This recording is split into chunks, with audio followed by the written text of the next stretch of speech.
Hello everyone, in this video I will show you how to add ChatGPT to Microsoft Edge browser. Let's start.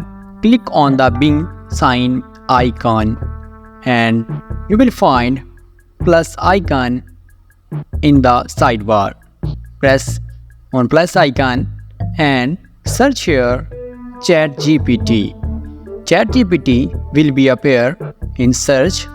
Click on ChatGPT.com and press add button. You will see ChatGPT icon is appear on a sidebar. Click on it and press login button. When you press login button, you can log in with your Google account. Here I will log in with my Google account. Write your Gmail ID here and press next button.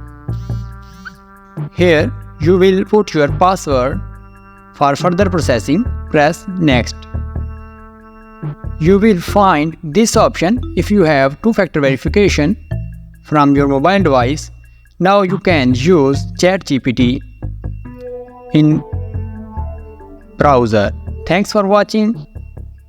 See you next video.